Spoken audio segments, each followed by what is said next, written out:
अटल शताब्दी महोत्सव की पूर्व संध्या पर आयोजित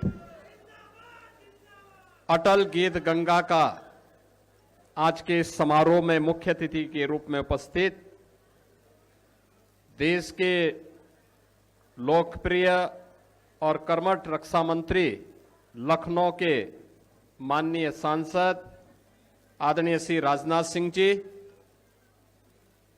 इस पूरे कार्यक्रम के संयोजक और आयोजक उत्तर प्रदेश सरकार में मंत्रिमंडल के मेरे वरिष्ठ सहयोगी उप मुख्यमंत्री श्री ब्रजेश पाठक जी, पूर्व भारतीय जनता पार्टी के पूर्व अध्यक्ष चौधरी भूपेंद्र सिंह जी, पूर्व अध्यक्ष डॉक्टर रमापति राम त्रिपाठी जी, उत्तर प्रदेश सरकार में मंत्रिमंडल के मेरे सभी सहयोगीगण, सभी सम्मानित जनप्रतिनिधिगण और भारी संख्या में सदैव अटल जी की स्मृति को जीवंत बनाने वाले उनके सभी अनुयायी समर्थक और आज की इस अटल गीत गंगा को एक नई ऊंचाई प्रदान करने वाले सुविख्यात साहित्यकार युग कवि डॉक्टर कुमार विश्वास जी और उपस्थित बहनों और भाइयों, मैं सबसे पहले इस पूरे कार्यक्रम को जीवंत बनाने के लिए हमारे बीच में पधारे लखनऊ के लोकप्रिय सांसद और देश के कर्मठ रक्षा मंत्री जी का प्रदेश सरकार की ओर से और आप सब की ओर से हृदय से स्वागत करता हूं, अभिनंदन करता हूं। बहनों और भाइयों, जब हम अटल जी की बात करते हैं तो भारतीय राजनीति का एक ऐसा चेहरा जिसने 6 दशक तक भारत की राजनीति को एक नई ऊंचाई दी, उसे मूल्यों और आदर्शों के साथ जोड़ा। राजनीति में हम किसी भी ओर रहें, लेकिन अपनी धमक और अपनी पहचान को लेकर के हम उसे आगे बढ़ा सकते हैं। और अटल जी की ये प्रेरणा, उनका एक संघर्ष, उनका ये संकल्प उनकी कविताओं में भी, क्योंकि वे कवि भी थे, एक लेखक भी थे, एक पत्रकार भी थे, एक राजनेता भी थे और एक दूरदृष्टा राजनेता के साथ साथ एक अभिभावक के रूप में भी उनका मार्गदर्शन पूरे देश ने लिया है और दुनिया भी उनका उसी रूप में सम्मान करती थी। उनकी कविताएं हर एक उस नागरिक को जिसके सामने चुनौती होती है, संकट होता है, हर उस नागरिक के लिए प्रासंगिक होती है और उसके लिए एक नई प्रेरणा भी। हार नहीं मानूंगा, रार नहीं ठानूंगा, काल के कपाल पर लिखता मिटाता हूं, गीत नया गाता हूं। अटल जी जैसा कवि हृदय और देश के लिए उतना ही दृढ़ हृदय, दृढ़ इच्छा शक्ति के साथ कार्य करने वाला राजनेता, दूरदर्शी राजनेता, भारत की ग्राम्य विकास का हो, भारत के नगरीय कनेक्टिविटी का हो, देश के अंदर पब्लिक ट्रांसपोर्ट सिस्टम को एक नए आयाम के साथ आगे बढ़ाने का कार्य हो, या गरीब कल्याणकारी योजनाओं के माध्यम से हर एक गरीब के सामने पंडित दीनदयाल उपाध्याय के सपने, अंत्योदय के लक्ष्य को प्राप्त करने का उनका संकल्प, यह निरंतर एक नई पहचान इस पूरी व्यवस्था को देता है। याद करिए, जब उन्होंने भारतीय जनता पार्टी की कमान संभाली, नया नया जनता पार्टी के अवसान के बाद भारतीय जनता पार्टी नए सिरे से आगे बढ़ी थी। और उस समय की स्थिति कैसी थी? उस समय भी उन्होंने किस दृढ़ता के साथ काम लिया और उन्होंने उस समय कहा था, अंधेरा छटेगा, सूरज निकलेगा। उन्होंने देशवासियों से उस समय कहा था, उस समय उन्होंने कहा था, विरोधियों से कहा था, विपक्षी दलों से कहा था, उन्होंने कहा था तुम भाजपा से लड़ो, भारत से मत लड़ो। यह केवल एक दूरदर्शी राजनेता ही बोल सकता है। और अटल जी ने सदैव इन कार्यों को हमेशा प्राथमिकता के आधार पर आगे बढ़ाने का काम किया। भारतीय राजनीति के ऐसे अजात शत्रु सदैव अटल जी की स्मृति को आगे बढ़ाने का कार्य कर रही है। और आप सबसे मैं आह्वान करूंगा, अटल जी की शताब्दी महोत्सव के अवसर पर उत्तर प्रदेश सरकार ने हर कॉलेजेस में, स्कूल कॉलेजेस में तो प्रतियोगिता की ही है। हमारे विचार परिवार से जुड़े हुए एक बड़े स्थल को, राष्ट्र प्रेरणा स्थल, कल लोकार्पण करने के लिए आदरणीय प्रधानमंत्री जी लखनऊ पधार रहे हैं। यानी यह विचारधारा कहां से आगे बढ़ी है और कैसे भारत को नेतृत्व देते हुए एक नए भारत के रूप में आज हम सबको आगे बढ़ा रही है। डॉक्टर श्यामा प्रसाद मुखर्जी जी, पंडित दीनदयाल उपाध्याय जी और सरदेव अटल बिहारी वाजपेयी जी की 65 फुट ऊंची कांस्य की प्रतिमाओं के साथ ही डिजिटल म्यूजियम के माध्यम से पूरे विचार दर्शन को आपको वहां देखने को मिलेगा। मुझे लगता है जो भी जाएगा अभिभूत होकर के आएगा। एक बड़ा मंच मिल गया है। अभी मैं कह रहा था, यहां पे हम लोग बैठे थे, कुमार विश्वास जी कह रहे थे कि सभागार छोटा पड़ गया। अगली बार इससे भी बड़ा सभागार आपको राष्ट्र प्रेरणा स्थल कार्यक्रम के लिए मिल जाएगा। वहां का जो ओपन एयर थिएटर है उसमें 3000 लोग बैठ सकते हैं और जो मंच है ना, इस मंच से दुगना मंच है। और वहां पर जो मैदान दिया गया है उसमें कम से कम 2 लाख लोग एकत्र हो सकते हैं। लखनऊ का सार्वजनिक का सबसे बड़ा कार्यक्रम। 4000 बसेज और 4 व्हीलर पार्किंग की भी व्यवस्था दी गई है। एक बड़ा कार्यक्रम। यहां से हम जाएंगे मुश्किल से 5 से 7 मिनट में हम वहां पहुंच जाएंगे। कल प्रधानमंत्री जी उसे राष्ट्र को समर्पित करेंगे और हम सब के लिए एक बड़ा स्थल मिलेगा कार्यक्रम के लिए, जहां स्थान की कमी नहीं होगी। हर प्रकार के कार्यक्रम वहां पर आगे बढ़ेंगे। अटल जी को कल हम उनके शताब्दी महोत्सव के अवसर पर प्रधानमंत्री जी के करकमलों से, आदरणीय रक्षा मंत्री जी और अन्य गणमान्यों की उपस्थिति में यह राष्ट्र को समर्पित होगा। अटल जी के प्रति हमारी श्रद्धांजलि, विनम्र श्रद्धांजलि होगी। और अटल जी ने हम सब के लिए यही बात कही है, जो उनकी हमेशा हम सब के लिए एक प्रेरणा रही है कि मेरे प्रभु, मुझे इतनी ऊंचाई कभी मत देना, गैरों को गले न लगा सकूं इतनी रुखाई कभी मत देना। यह हर कार्यकर्ता के लिए, विचार परिवार के साथ साथ हर भारतीय के लिए एक नई प्रेरणा है।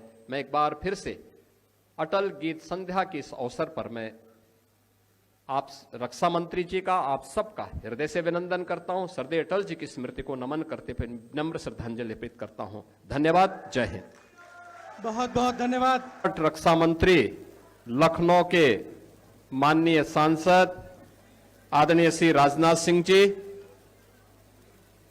इस पूरे कार्यक्रम के संयोजक और आयोजक उत्तर प्रदेश सरकार में मंत्रिमंडल के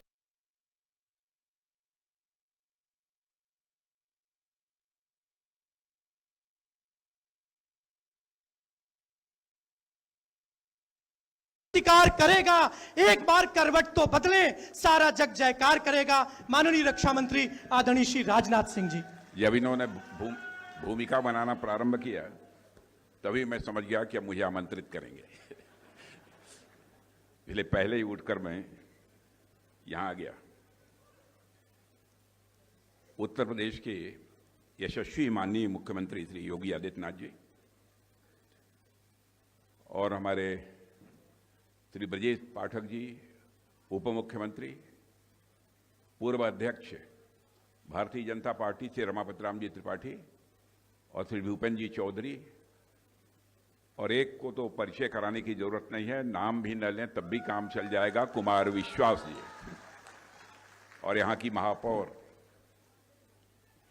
मंच पर बहुत लोग, मंचों मैदान में बैठे मेरे सभी सम्मानित बहनों एवं भाइयों, अटल जी के व्यक्तित्व से हमें परिचय कराने की कोई आवश्यकता नहीं है। जन जन अटल जी के व्यक्तित्व से, उनके कर्तृत्व से बैठने की जगह नहीं है क्या भाई? अटल जी के व्यक्तित्व और कर्तृत्व से अच्छी तरह परिचित है। आपने देखा होगा कि कुछ व्यक्ति ऐसे होते हैं जब किसी पद पर बैठे होते हैं तो उसके पद के कारण उनका सम्मान होता है, ओहदे के कारण उनका सम्मान होता है। लेकिन कुछ ऐसे व्यक्तित्व होते हैं कि भले ही वह किसी पद पर न हो, उनका सम्मान उनके पद के कारण नहीं होता है, बल्कि उनके कृतियों के कारण होता है, उनके व्यक्तित्व के कारण होता है। श्रद्धेय अटल बिहारी वाजपेयी जी एक वैसी ही शख्सियत थे। जैसे आप सभी यहां पर पढ़े लिखे लोग बैठे हैं, आप जानते हैं 111 तीनों एक एक एक हैं, लेकिन पहले का जो एक है उसकी वैल्यू 100 है, 20 का जो एक है उसकी वैल्यू 10 है, और अंतिम में जो एक है उसकी वैल्यू 1 है। लेकिन कौन कहां पर बैठा है इस कारण उसका मूल्यांकन होता है, लेकिन यह चीज श्रद्धेय अटल बिहारी वाजपेयी जी पर लागू नहीं होती है। एक ऐसा अद्भुत उनका व्यक्तित्व था। आज अटल जी की जयंती की पूर्व संध्या पर हम सब यहां पर एकत्रित हुए हैं। आमतौर पर जब भी महापुरुषों की जयंती मनाई जाती है तो बहुत ही गंभीर होती है और सामान्यतः वो औपचारिक भी होती है। लेकिन जब व्यक्तित्व श्री अटल बिहारी वाजपेयी जी जैसा जीवंत हो और जिंदा दिल हो मेरे बहनों भाइयों, तो उनकी जयंती भी स्वाभाविक रूप से एक अपना अलग स्वरूप ले लेती है।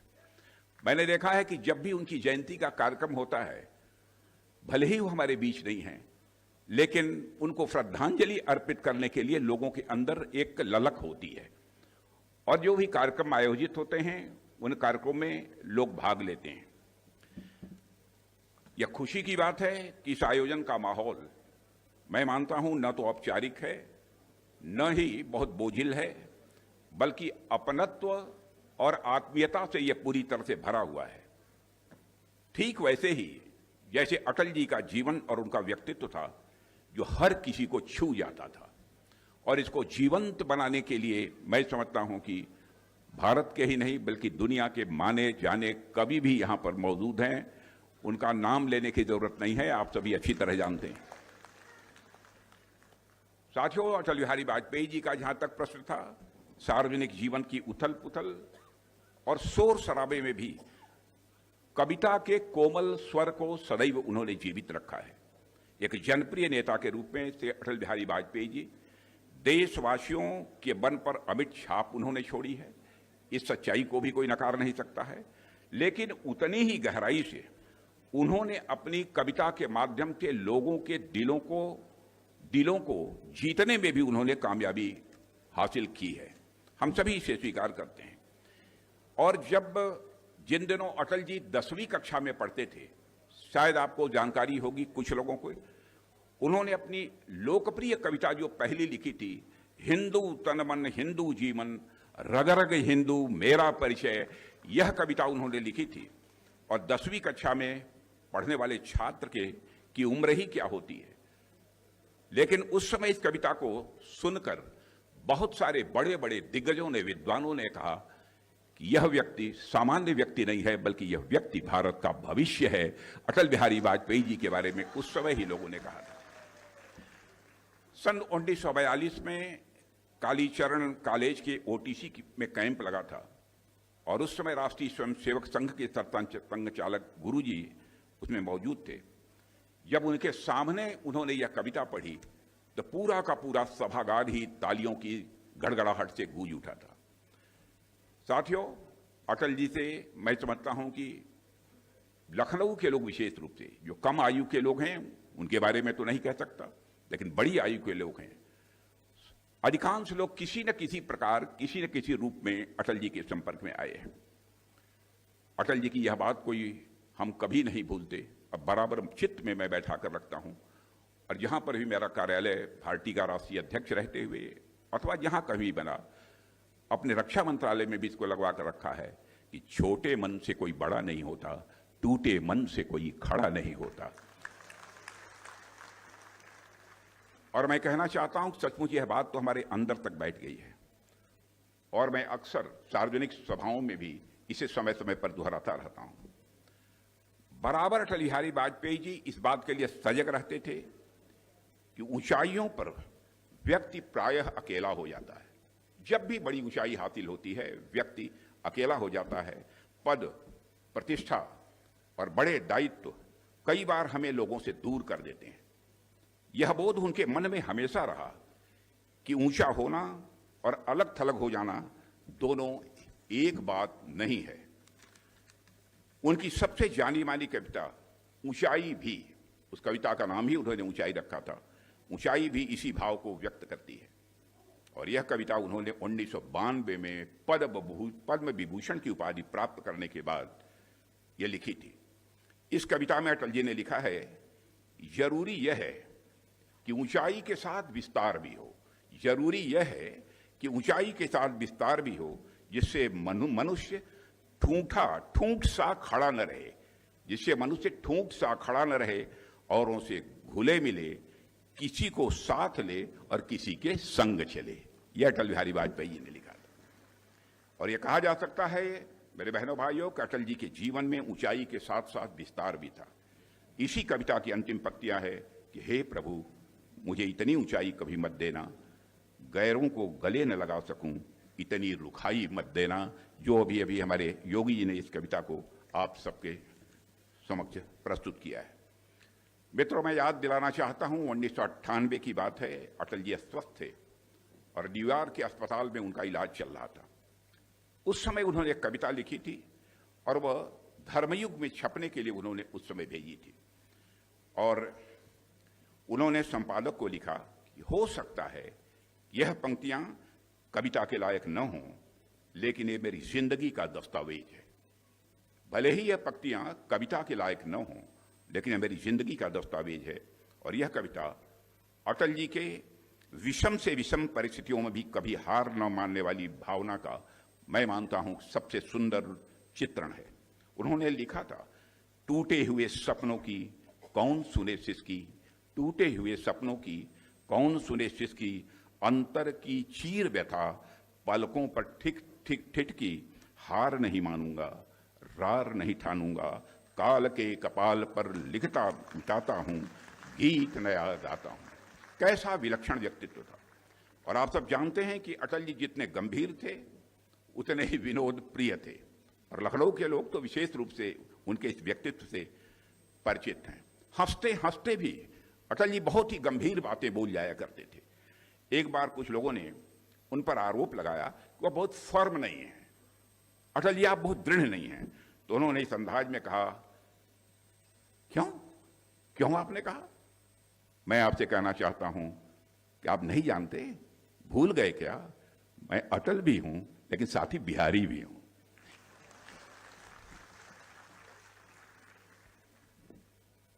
प्रत्युत्पन्नमति हमारे अटल बिहारी वाजपेयी जी थे। आपातकाल के दौरान में उनकी पीठ में जब दर्द हुआ, उस समय वह हिरासत में थे। उन्हें इलाज के लिए एम्स अस्पताल ले जाया गया। डॉक्टर ने पूछा कि दर्द कैसे हुआ, क्या आप कहीं झुक गए थे? तो कहा, डॉक्टर साहब जिंदगी में झुकना तो नहीं जानता, कहीं मुड़ गया होगा।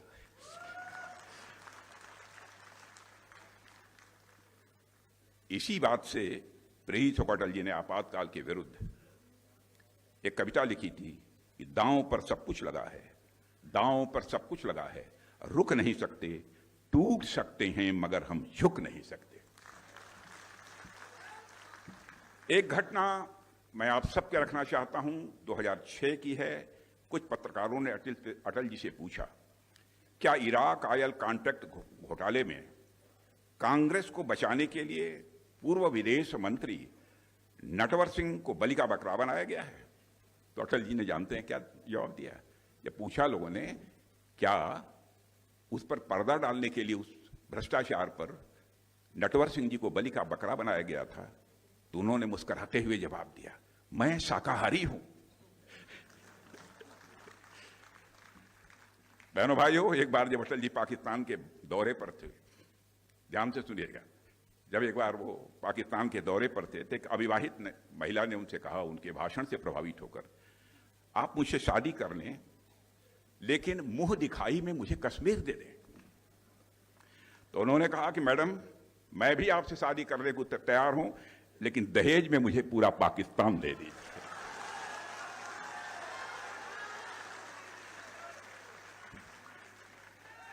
गजब का सेंस ऑफ ह्यूमर था, गजब का सेंस ऑफ ह्यूमर था अटल बिहारी वाजपेयी में।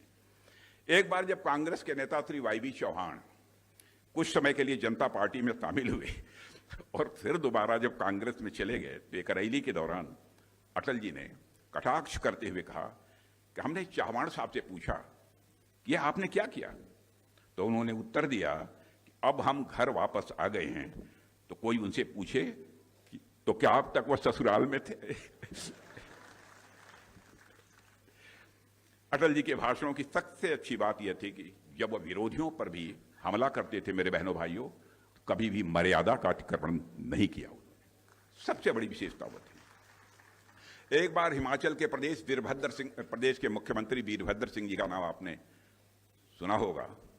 हिमाचल प्रदेश में भाषण करने के लिए गए, तो उन्होंने कहा यहां के मुख्यमंत्री भद्र तो हैं, लेकिन वीर नहीं है। और इतना कहकर सारी बात उन्होंने समाप्त कर दी। एक महिला ने कहा उनसे कि महिला ने क्या, उनके साथ महिलाएं भी थी, पुरुष थे, तो नवाज शरीफ उसमें से बोल गए थे कि अटल जी, आप तो इतने पॉपुलर हैं कि अब तो पाकिस्तान में भी आप चुनाव जीत सकते हैं। आप ये कल्पना करिए, भारत में ही नहीं, भारत के पड़ोसी देश पाकिस्तान में भी उनके प्रति लोगों का इतना सम्मान था, इतनी लोकप्रियता उनकी थी। साथियों, 1994 की बात है कि भारतीय जनता पार्टी में बहुत लोग शामिल हुए थे और पार्टी की सदस्यता बढ़ रही थी।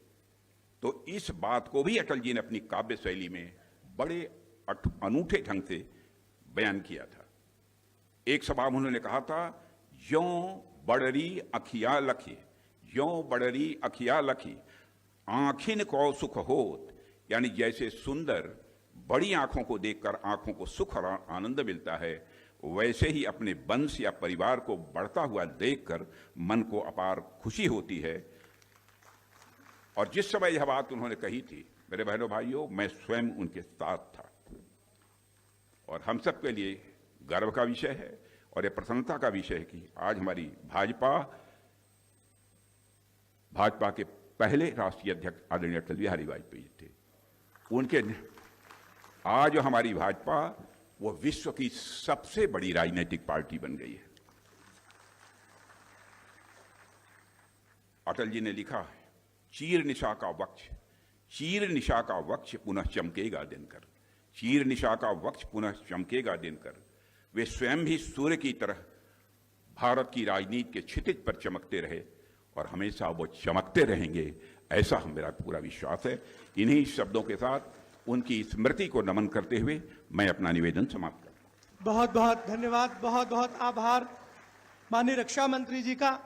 अब मैं आग्रह करता हूं, रूपेश सिंह जी जो सैंड आर्टिस्ट हैं और जिन्होंने सभागार के बाहर श्रद्धेय अटल जी की रेत से एक कलाकृति बनाई है, उनका सम्मान करने के लिए मैं आग्रह करता हूं माननीय रक्षा मंत्री श्री राजनाथ सिंह जी से, माननीय मुख्यमंत्री एवं युग कवि डॉक्टर कुमार विश्वास जी से कि वे इस युवा कलाकार रूपेश सिंह जी को पुष्प गुच्छ और अंग वस्त्र भेंट करके इन्हें सम्मानित करें। मित्रों, समय की बाध्यता है, हमारे बीच में डॉक्टर कुमार विश्वास जी हैं। मैं बिना किसी भूमिका के, मैं बिना किसी